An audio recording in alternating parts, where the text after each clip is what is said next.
Fala galera, mais uma vez eu, Alexandre Magalhães, na resenha com Magalhães para falar dos times do futebol brasileiro e dos campeonatos que estão em curso. Terminou a primeira rodada, tanto da Libertadores quanto da Sul-Americana. E aí, como é que foi o desempenho dos brasileiros na competição? Foi bom desempenho? Vencemos mais do que perdemos? Fizemos um bom futebol? Futebol burocrático? Como é que estão os brasileiros na tabela? Já tem brasileiro correndo algum tipo de risco após a primeira rodada? Algum brasileiro se destacou? Então a gente vai fazer um resumão, tá, de tudo que aconteceu nessa primeira rodada do da Libertadores e da Sul-Americana, tá? Então eu peço a você, meu amigo torcedor brasileiro que tem o seu time na Libertadores ou na Sul-Americana, ou está apenas secando ou apenas acompanhando, né, o campeonato. Eu peço que você curta, compartilhe, inscreva-se no canal, dê o seu like, ative a notificação, coloque os comentários. Se você quiser ajudar o canal a crescer, você pode ajudar através do Pix, que é o nome do nosso WhatsApp, você pode dar através do Superchat, quando estiver fazendo lives, e você pode dar através do clube de membros do canal Resenha com Magalhães aqui embaixo de azul. E agora você pode ajudar através do Valeu, que é esse coração de cifrão está do lado de compartilhar. Mas uma coisa, não deixe de se inscrever no canal, porque mais da metade da galera que acompanha o canal não é inscrito. Então dá essa moral pro canal, inscreva-se no canal. Vamos lá, galera. Vamos aqui começar pela Sul-Americana. Bom, Sul-Americana, tivemos 7 jogos, tá? 7 jogos. Tivemos uma, duas, duas, duas. Deixa eu pegar aqui. Exatamente isso. Uma, aqui, uma. Tivemos duas derrotas. Duas derrotas. Tivemos um, dois, três empates e duas vitórias. Vitórias de Grêmio fora de casa e Fluminense fora de casa. Em casa, o Vitória empatou, o Corinthians perdeu e o Fortaleza, o Fortaleza não, desculpa. O Cruzeiro perdeu, Fortaleza Libertadores. O Cruzeiro perdeu fora de casa, o Corinthians perdeu em casa e o Vitória empatou em casa. Ou seja, em casa, os brasileiros não venceram. A Sul-Americana, os brasileiros não começaram bem, não. Você tendo 7 jogos, deixa eu só confirmar se são 7 jogos mesmo, né? Só para ter aqui 1, 2, 3, 4, 5, 6, exatamente, 7 jogos. 7 jogos, apenas 2 vitórias, não é legal. Não, não é legal, não é legal. Os brasileiros não começaram bem. Os destaques, obviamente, é a vitória, né? Fluminense e Grêmio, né? Fluminense fora de casa e o Grêmio fora de casa. Então, cara, pelos resultados não começamos bem. Pelo futebol jogado. Cara, o Grêmio venceu, mas não fez um grande futebol. O Vasco, acho que a altitude deu. A altitude deu. Deixa eu ajeitar aqui. A altitude deu uma, uma atrapalhada no Vasco. Estava até fazendo um bom futebol, um futebol legal, mas acabou atrapalhando. Corinthians não jogou bem.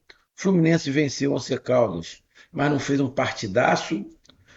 O Atlético Mineiro foi o que fez uma partida melhor. Apesar de não ter vencido, o Atlético Mineiro foi o que fez uma partida melhor.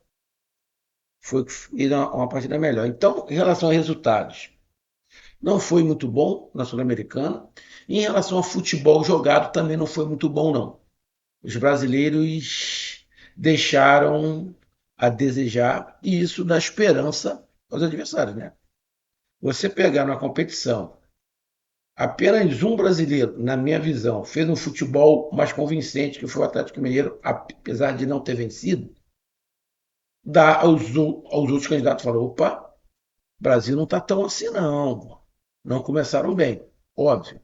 É a primeira rodada, tem o peso da estreia, pô, mas todo mundo, nenhum futebol daqueles convincentes, é complicado. Aí a gente vai dar uma olhada aqui rápido, como é que ficou a classificação. Então, como eu falei, para mim o destaque é o Grêmio e o Fluminense que venceram, e a decepção, na minha opinião, obviamente, que foi o Corinthians. Tá? O Corinthians que perdeu em casa.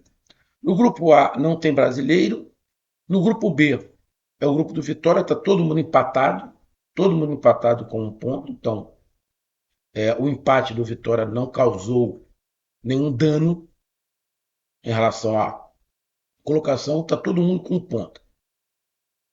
No grupo C é o grupo do Corinthians. O Corinthians é o terceiro colocado hoje, né? Porque no seu grupo, dois times venceram, né? América de Cali e Huracan. O Corinthians já vai para a segunda partida já sob tensão. Lembrando que a segunda partida do Corinthians é fora de casa. Ele jogou a primeira em casa, então a segunda. A tendência é que seja fora de casa. A gente vai dar uma olhada ali. Então, o Corinthians é um time que já a segunda partida já é tensa pela derrota. Grupo D é o grupo do Grêmio. O Grêmio está ali na segunda colocação. O primeiro colocado é o Godoy Cruz. Então, o Grêmio começa bem, já tem uma margem para negociar a segunda partida. Já tem uma margem de negociação. Lembrando que só se classifica um. Então, obviamente, é melhor o Grêmio vencendo, né? Mas, dependendo do que aconteça no jogo, você pode negociar, quando a gente falar negociar um empate, né? Empate pode não ser tão ruim na segunda partida. Porém, o Grêmio joga em casa, se não estiver enganado. O Grêmio joga em casa, porque ele jogou contra o Sportivo Luquem fora, então ele deve jogar em casa a segunda partida. E aí uma oportunidade de abrir, né?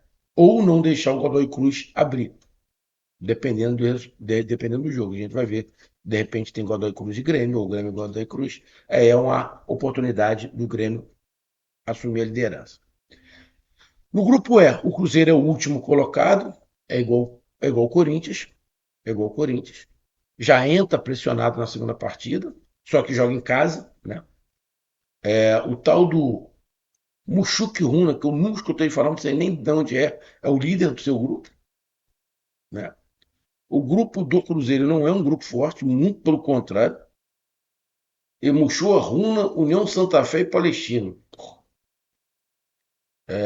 O Cruzeiro não se classificar esse grupo, irmão, tem que rever tudo que fez até agora, que está tudo errado. Então o Cruzeiro já entra na segunda partida já pressionado. Grupo F, Fluminense é o líder, com 3 pontos isolado. Joga agora em casa. Então, o Fluminense tem uma grande probabilidade de abrir. E é muito cedo para falar. Mas se você abre ali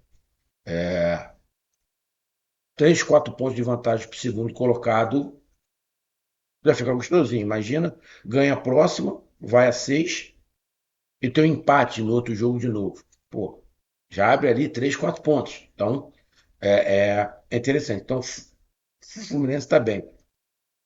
Dos brasileiros, o que está melhor no grupo é o Fluminense. Aí você tem Vasco da Gama, o grupo do Vasco, o grupo G está todo mundo com um ponto. Então, e o grupo H, o Atlético Mineiro, é o segundo colocado com um ponto. O Caracas é o primeiro com 3 e o Atlético Mineiro é o segundo com um. Só que o Atlético Mineiro joga agora em casa. O Atlético Mineiro joga agora em casa, então pode reverter isso aí. Então, os times que na classificação já começam pressionados para a segunda rodada é Cruzeiro e Corinthians. Né? Cruzeiro e Corinthians já vão para o segundo jogo pressionados.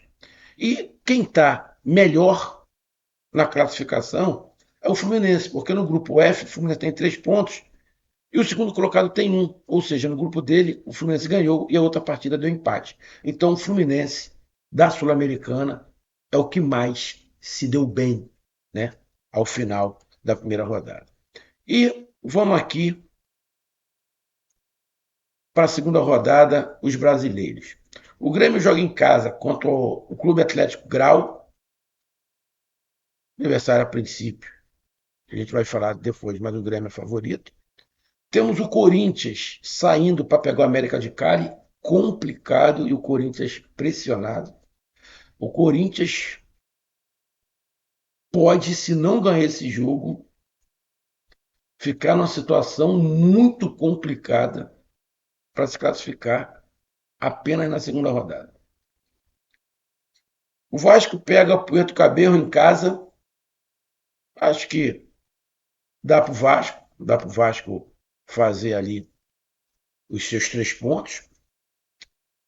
Temos o Cruzeiro jogando em casa contra o Muxugiruna. Pô, sinceramente, não sei nem de onde é esse time, cara. Deixa eu dar uma olhada de onde é esse time, que é o líder do grupo, né? De onde esse. Do Equador. Porra, nunca nem escutei falar. Nunca nem escutei falar. Mas acho que o Grêmio, o Cruzeiro dá para ganhar em casa, ele é o líder, e aí não deixar ele abrir, ficar os dois ali com o mesmo 3 pontos. Ainda dá para o Cruzeiro, o grupo do Cruzeiro é fácil. Temos o Vitória jogando fora de casa contra o Defensa e Justiça. É um jogo complicado, é um jogo complicado, que o empate não vai ficar ruim para o Vitória.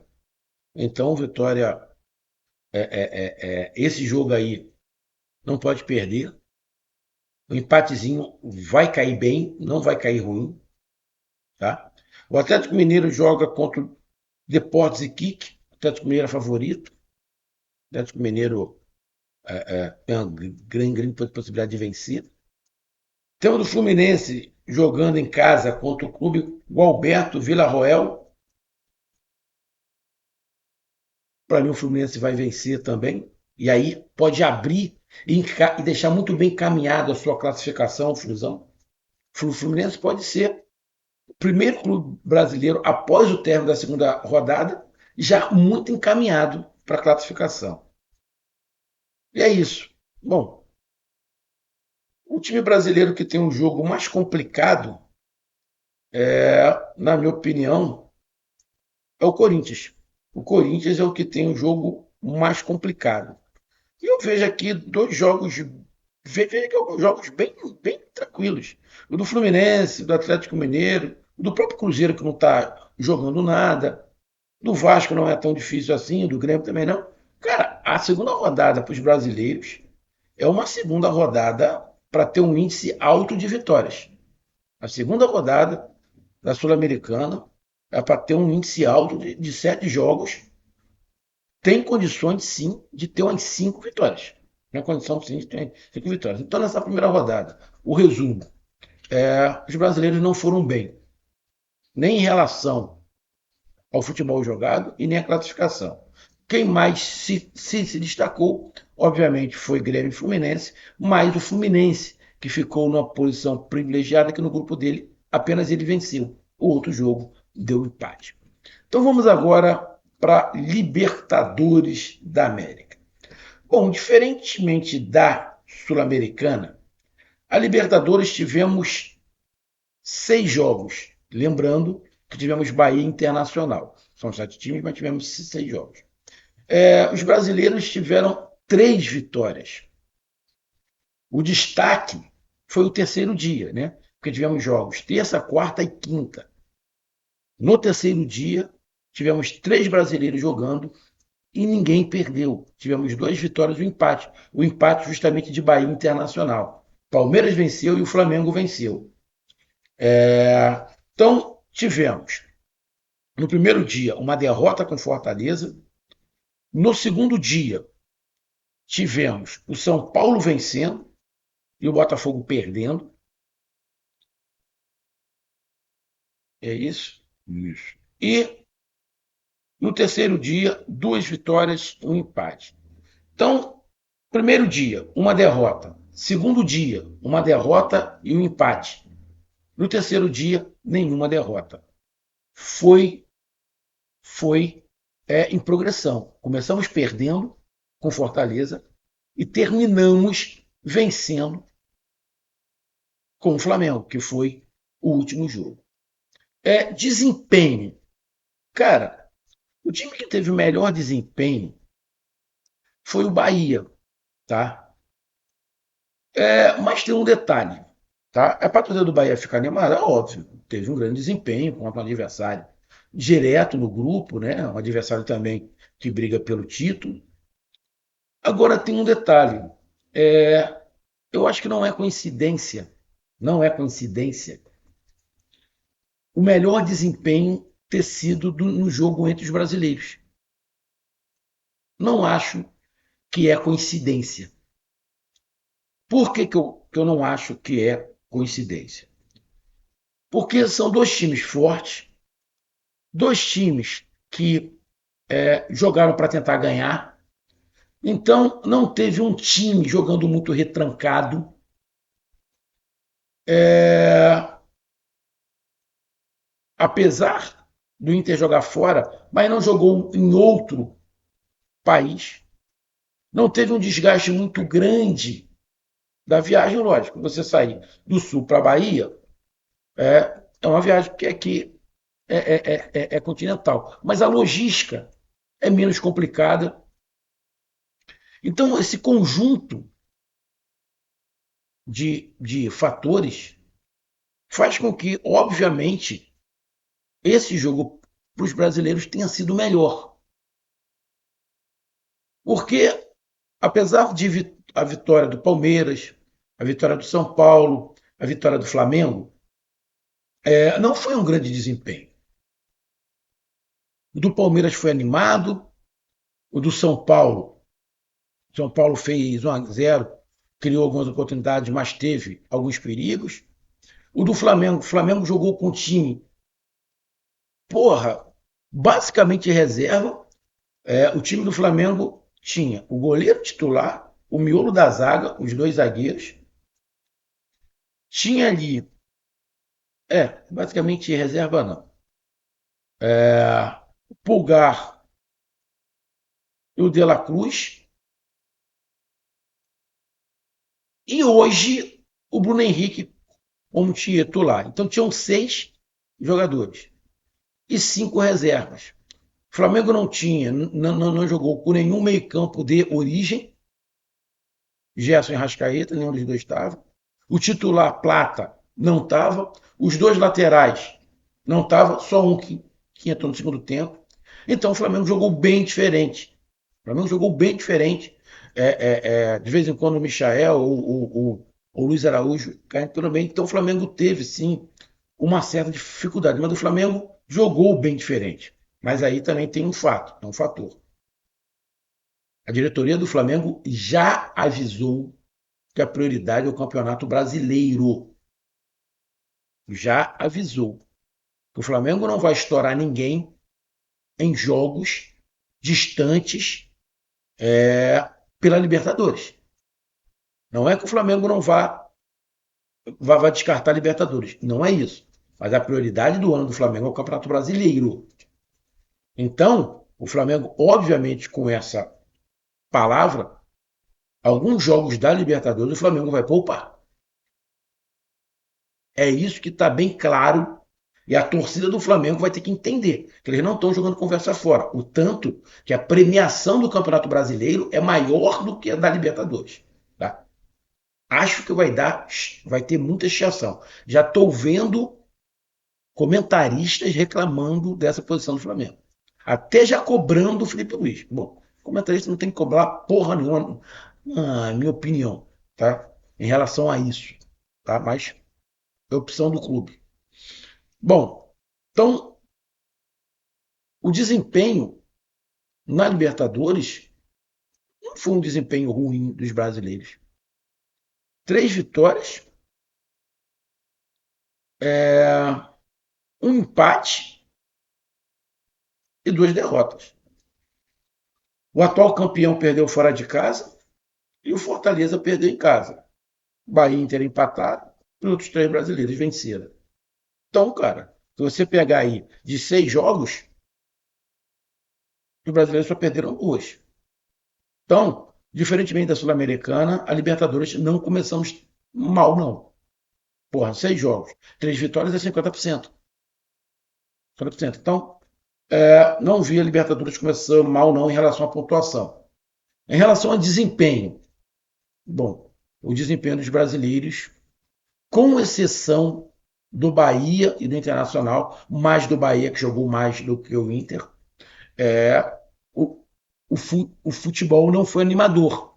Isso dá um ânimo para os outros adversários. Agora, eu vejo uma ligação muito grande do desempenho de Bahia e Inter ter sido melhor do que dos outros brasileiros, pelo jogo ter sido no Brasil entre brasileiros. Esse fato, para mim, é determinante. Será que se o Bahia jogasse fora ou jogasse em casa contra um time de fora, o desempenho seria o mesmo? A gente não sabe. A tendência é que se o Bahia joga contra um time de fora, com exceção do Racing, da Argentina, a tendência é que tivesse acontecido um ataque contra a defesa. Né? Mas eu acho que se o Bahia joga contra um time de fora, o jogo seria diferente do que foi contra o Inter. Não é que o Bahia não ia ter um desempenho bom, mas o jogo seria diferente, teria uma característica diferente. Tá? Mas eu vejo influência sim. O Bahia ter sido melhor tem a ver, obviamente, com a categoria, né? A boa qualidade o time do Bahia, a gente não pode esquecer, mas também tem a situação de ter jogado contra um adversário que também quis jogar. Então isso facilitou para os dois lados. Bahia e Internacional tiveram adversários, né, que quiseram jogar, basicamente, o tempo inteiro. E nessa de querer jogar, o Bahia foi um pouco melhor. Mas então eu acho que isso facilitou para que o jogo chamasse atenção e tivéssemos um desempenho bom do Internacional e bem melhor do Bahia. O resultado do Bahia Internacional, se tivesse acontecido uma vitória, ou o triunfo, né, melhor dizendo, o triunfo do Bahia, não seria injusto. Foi um jogo equilibrado, mas onde o Bahia foi, na minha opinião, superior. Então, só para recapitular, 3 vitórias, 2 derrotas e um empate. Quem teve o melhor desempenho foi o Bahia, né? E quem teve o pior desempenho, obviamente, foi o Fortaleza. Então, o melhor desempenho do Bahia e o pior desempenho do Fortaleza. Dos times que ganharam, nenhum dos 3 teve um grande desempenho. O jogo mais animado, obviamente, foi o do Palmeiras, pelo placar de 3-2. Vamos agora para a classificação. Vamos ver como é que ficou a classificação. No grupo A é o grupo do Botafogo. O Botafogo é o terceiro colocado, né? Terceiro colocado que nesse momento estaria indo para a Sul-Americana, né? Para a próxima fase da Sul-Americana. O líder é o Estudiantes, Universidade do Chile, cada um com 3 pontos. O próximo jogo do Botafogo é em casa contra o Carabobo. Bom, a tendência é que o Botafogo vença, né? E teremos Estudiantes, Universidade do Chile. O Botafogo tem que ter um resultado aí onde ele possa reverter ainda no primeiro turno. Tipo, que o próximo jogo será contra o Estudiantes. Então, de repente, um empate desse Estudiante da Universidade do Chile pode ajudar o Botafogo. Mas falando do jogo do Botafogo, o Botafogo joga em casa. Contra o Carabobo, a tendência é que o Botafogo vença. O Botafogo já entra pressionado. Não, eu acho que o Botafogo entraria pressionado se o jogo fosse contra o Estudiantes. Jogo contra o Estudiantes, o Botafogo já entraria pressionado. Lógico, entra pressionado porque não venceu, perdeu a primeira, mas para jogar contra o Carabobo, lógico, eles vão fazer aquele montão de jogador na frente da área, não tem outro jeito. O Botafogo vai ter dificuldades, porque até agora o Botafogo não mostrou um poder de criação, só poder de transição. Então a gente vai ter que ver o Botafogo como é que vai jogar. Mas eu acredito que na próxima rodada o Botafogo faça os seus 3 primeiros pontos. No grupo B não tem brasileiro, o River Plate, que é o líder, junto com o Barcelona. O grupo C é o grupo do Flamengo. O grupo do Flamengo ficou legal, porque o Flamengo é o líder com 3 pontos. E no outro jogo deu empate. Então o Flamengo é o líder isolado, com 3 pontos. Central Córdoba e LDU, cada um com 1 ponto. E o Deportivo Táchira com 0. O desempenho do Flamengo realmente não foi bom, mas melhor do que as outras 2 Libertadores. O Flamengo começou ganhando. Nas outras 2, se não estiver enganado, o Flamengo perdeu ou empatou. O Flamengo começou ganhando. Então o que importa é isso. O próximo jogo do Flamengo é contra o Central Córdoba, em casa. Então, a tendência é que o Flamengo consiga também mais 3 pontos. Consiga mais 3 pontos e continue mantendo uma boa vantagem para os adversários. Porque o último jogo é contra a LDU, né? Em Quito, deve ser em Quito, se não estiver enganado. O Flamengo, acho que no primeiro turno joga 2 fora e no segundo turno joga 2 em casa. Então, o Flamengo pode ir para esse terceiro jogo com uma condição muito boa até de empatar. Então, o Flamengo começa bem em relação aí à classificação, porque já abre 2 pontos dos adversários. Grupo D é o grupo do São Paulo. O grupo do São Paulo, diferentemente, São Paulo venceu, mas o Libertad também venceu. Então, estão os dois com 3 pontos. Né? O próximo jogo do São Paulo é contra o Alianza Lima em casa. Contra o Alianza Lima em casa. A Alianza Lima perdeu na primeira partida com o Libertad. O São Paulo pode também dar uma desgarrada boa do Alianza Lima, abrir 6 pontos para o Alianza Lima, e quem sabe o Libertad ganha do Tajeres, abre 6 pontos também, e aí a briga fica entre Libertad e São Paulo para saber quem vai ser o primeiro e quem vai ser o segundo. Né? Seria interessante isso. Né? No momento depois, São Paulo e Libertad vão se enfrentar as 2 partidas, e aí eles decidem quem é o primeiro e quem é o segundo. Então, a situação do São Paulo também não é ruim, obviamente, é uma situação boa. A do Flamengo é melhor porque ele está líder isolado, mas a do São Paulo, obviamente, também é legal. Temos o grupo E, o grupo do Fortaleza. O Fortaleza é o último colocado, porque no seu grupo o outro jogo deu empate. Então isso ajuda o Fortaleza, né? Lembrando que na Libertadores se classificam 2. Né? O grande favorito do grupo é o Racing. Eu vejo o Fortaleza brigando ali, se melhorar com o Colo-Colo. Então, a diferença do Colo-Colo para o Fortaleza é de 1 ponto. O Fortaleza, na próxima rodada, sai para jogar contra o Colo-Colo lá. O Fortaleza joga pressionado. O Fortaleza joga pressionado. Porque a tendência é que o Racing ganhe, vá a 6. E se o Fortaleza perder para o Colo-Colo, já fica a 4 pontos do Colo-Colo e a 6 pontos do Racing. Aí já começa a ficar complicado. Então, o Fortaleza já vai para o jogo fora de casa pressionado. Já vai pressionado pelo mau resultado que teve em casa e pelo futebol que não está jogando. Então, o Fortaleza dos brasileiros até agora é o que vai para a segunda rodada mais pressionado. Grupo F, Internacional é o segundo colocado com 1 ponto, né? E o Bahia também com 1 ponto. O Atlético Nacional está com 3. A tendência é que o Bahia jogue fora, o Internacional jogue em casa. Esse é um grupo complicado, bem complicado. O Internacional joga a próxima partida contra o Atlético Nacional, contra o líder, em casa. Vejo probabilidade do Internacional vencer. Vejo probabilidade do Internacional vencer. Né? E a 4 pontos e passar o Atlético Nacional. E o Bahia joga fora de casa contra o Nacional, que é o último colocado. tá? Jogo no Uruguai. É, os dois jogos onde os brasileiros podem vencer. Mesmo o Bahia jogando fora de casa, vem animado pela boa estreia, apesar de ele não ter vencido, mas vem com a possibilidade boa de vencer. Uma possibilidade boa de vencer. A gente pode ter, sim, ao final da segunda rodada, Internacional e Bahia liderando o grupo F. Poderemos ter sim. É,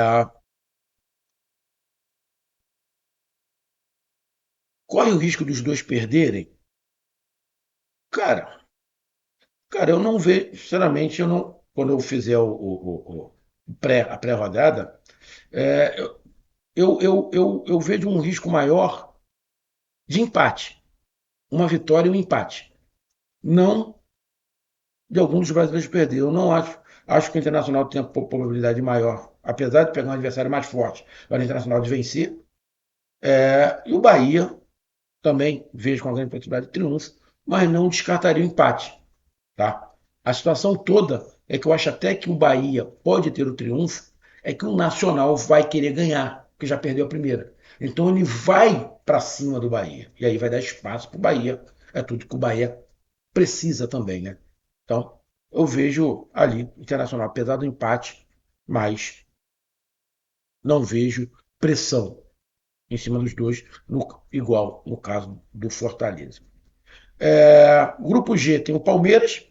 Palmeiras é o segundo colocado junto com o Cerro Porteño ali, que é o primeiro dos dois, com 3 pontos. A diferença é que o Cerro Porteño tem um saldo de 2, tá? É uma grande vitória aí do Palmeiras. Provavelmente o Palmeiras joga a próxima em casa. Sim, o Palmeiras joga contra o Cerro Porteño, justamente o time que está na primeira colocação. Grande probabilidade do Palmeiras abrir. Vencer o Cerro Porteño a 6 pontos, abrir 3 pontos para o Cerro Porteño, continuar talvez com 3 pontos em cima de Sport Cristal Bolívar, ou até aumentar essa vantagem, já que empate. Então, o Palmeiras tem uma grande probabilidade também de dar uma boa respirada no seu grupo ao final da segunda rodada. Grupo H não tem brasileiro. Então, cara, dos jogos dos brasileiros na próxima rodada, dos jogos dos brasileiros na próxima rodada, eu vejo aqui o Botafogo tendo um jogo, um adversário bem tranquilo. O do Bahia vai dar uma complicada, porque o futebol uruguaio vai dar uma complicada, então não é um adversário fácil, mas vezes por probabilidade do Bahia vencer. O Flamengo pega o Central Córdoba, o time argentino, né? Se não estiver enganado. Sempre complica, não é um time fácil, tá? Mas Flamengo é superior, vejo possibilidade do Flamengo vencer. Palmeiras pega o Cerro Porteño, mais ou menos na mesma situação do Flamengo, né? Mais ou menos na mesma situação do Flamengo. Internacional pega o Atlético Nacional, vejo aí mais ou menos na mesma situação do Flamengo e Palmeiras. É favorito, mas é um jogo que vai dar um trabalhozinho. O Fortaleza joga contra o Colo-Colo fora de casa, é o time mais pressionado dos brasileiros. E o São Paulo pega o Alianza Lima em casa. Também é um jogo ali que eu acho que tem uma facilidade um pouco maior do que os jogos de Flamengo, Palmeiras e Internacional. Um jogo também favorável. O mais difícil para mim, quem tem um jogo mais difícil para mim, é o Fortaleza, que joga fora de casa contra o Colo-Colo. Para mim, o jogo mais complicado é o do Fortaleza. Veja aqui a possibilidade de uma, duas, três, quatro, cinco. De 7 jogos, eu vejo a possibilidade também de cinco vitórias. Vejo a possibilidade aqui boa de 5 vitórias. 5 vitórias, pente um empate, uma derrota, mas vejo uma possibilidade de aumentar. Tivemos 6 jogos nessa rodada, 3 vitórias. acho que na rodada de número 2 o Brasil pode aumentar aí o número de vitórias para 4 ou 5 vitórias, e quem sabe até mais. Será que todos podem vencer? Sim, tem possibilidade, mas não acredito que todos os brasileiros vençam. Mas acredito que a maioria, 4 a 5 brasileiros, na minha opinião, apesar de não ter feito grandes jogos, mas eu acho que na segunda rodada os brasileiros soltam mais o freio e mostra realmente que somos favoritos. Um grande abraço, até mais, valeu, tamo junto, fui!